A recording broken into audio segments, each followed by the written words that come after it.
Hello super Indians, मेरा नाम है प्रशांत और आज हम बात करेंगे कि ब्लैक एडम जब हजारों साल बाद जागा तो वो तुरंत at an instant modern day English कैसे सीख लिया, वो भी मॉडर्न एक्सेंट और वर्ड्स के साथ। तो ये सवाल एक्चुअली इंटरेस्टिंग है एंड इवन कई लोग इसे प्लॉट होल भी समझ रहे हैं, बट ऐसा नहीं है। इसका एक सीधा डायरेक्ट आंसर है और ये भी कि सिर्फ यही नहीं, ब्लैक एडम ऐसी कई सारी चीजें कर सकता है जो आज मैं तुम्हें बताऊंगा। So let's get into the video. हमारा जो सवाल है कि ब्लैक एडम इतने सालों बाद जागने पे भी इतनी जल्दी इंग्लिश कैसे सीख लिया जबकि वो किसी से बात करना शुरू भी नहीं किया था, तो इसका जवाब छिपा है एडम के सोर्स ऑफ पावर्स में, यानी उन 6 गॉड्स में जहां से एडम को पावर मिले हैं।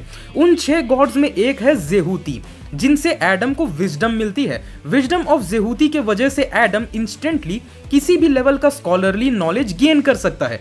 कोई भी, लिटरली कोई भी भाषा पल में सीख सकता है। वो चाहे जिस भी एरा में रहे, वो एट एन इंस्टेंट उस एरा के नॉलेज में महारत हासिल कर सकता है, जो एडम को एक कमाल का इंटेलिजेंट बीइंग बना देती है। और सिर्फ यही नहीं, विजडम ऑफ जेहूती के वजह से जब कभी एडम को काउंसलिंग और एडवाइस की जरूरत पड़ती है तो वो सीधे जेहूती से सजेशंस भी ले सकता है, जो कि एडम की डिसीजन मेकिंग एबिलिटी और ज्यादा शार्प बना देती है। एंड ये सच में काफी कूल बात है, क्योंकि एक तो तुम खुद 5000 साल के हो, देन अगर तुम्हें और हजारों साल पुराने गॉड ऑफ विजडम की कंपेनियनशिप भी मिल जाए तो मार्जिन ऑफ एरर आपका बहुत नैरो हो जाएगा।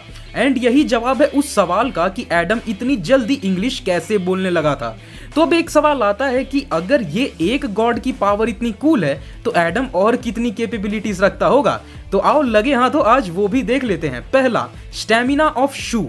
अब इससे एडम शू के अनलिमिटेड स्टैमिना का इनहेरिटर है। एडम किसी भी एक्सट्रीम लेवल के फेस ऑफ को भी झेल सकता है। ना एडम को खाने की जरूरत है, ना कुछ पीने की, ना सोने की, एंड इवन सांस लेने की भी कोई जरूरत नहीं है, और यही इसे स्पेस में भी जिंदा रख सकती है। एडम की मेटाबॉलिज्म इतनी ज्यादा जबरदस्त है कि वो उसे ऑलमोस्ट एक क्रिप्टोनियन के लेवल पे खड़े कर देती है, and it is all because of magic.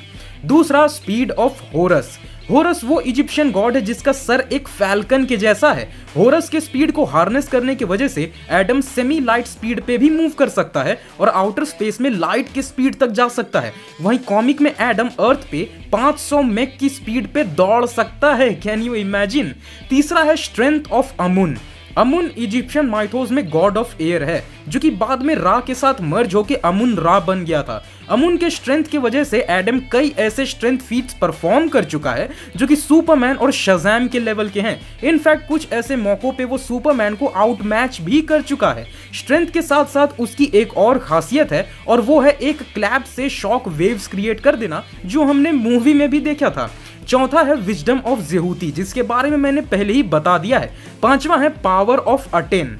Attain Egyptian Mythos में सन गॉड रा का ही एक पार्ट था, बट बाद में इसे सेपरेटली पूजा जाने लगा था। अटेन एडम को वो लाइटनिंग देता है जो उसे ट्रांसफॉर्म कर देती है एक सुपरनैचुरल बीइंग में।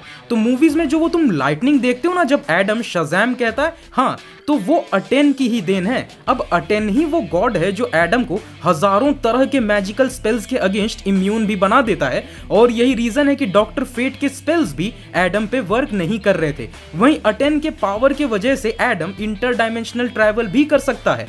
और छठा है करेज ऑफ मेहन। मेहन की वजह से एडम को एक अनडॉन्टेड विल पावर मिलता है, डिसिप्लिन, इम्यून टू फियर, और एक ऐसा पॉजिटिव माइंडसेट जो कितने भी ऑड सिचुएशंस में एडम का करेज टूटने नहीं देता। मेहन की ही वजह से एडम का माइंड इतना ज्यादा स्ट्रांग है कि उस पर टेलीपैथी और साइकिक पावर्स काम नहीं करते। एंड इंटरेस्टिंगली एडम की जो इनवल्नरेबिलिटी की पावर है वो भी मेहन की ही देन है। एंड ये खासियत तो मूवी में सबसे ज्यादा इंप्रेस करी है भाई। तो एक्चुअली में ब्लैक एडम इतना ज्यादा कूल कैरेक्टर है, तो अगर इसके सारे पावर्स एक्सप्लोर किए गए तो सच में लाइव एक्शन में बड़ा मजा आएगा। एंड मैं बताऊं, वो ऐसा करेंगे जरूर, क्योंकि देखो यार, ड्वेन ना थोड़ा नार्सिसिस्ट टाइप का आदमी है। वो खुद को सुपर ऑसम दिखाने का कोई मौका नहीं छोड़ता, और यही रीजन है कि वो ब्लैक एडम के हर एक गॉड के पावर्स को, हर एक डिटेलिंग को जरूर दिखाएगा, क्योंकि ब्लैक एडम को लाने और उसे कूल दिखाने की रॉक की ये जिद हमें इस ऑसमनेस से रिफ्यूल करते रहेगी। तो भाई नार्सिसिस्ट हो या कुछ भी, बट मजा तो हम फैंस को ही आने वाला है। पीस।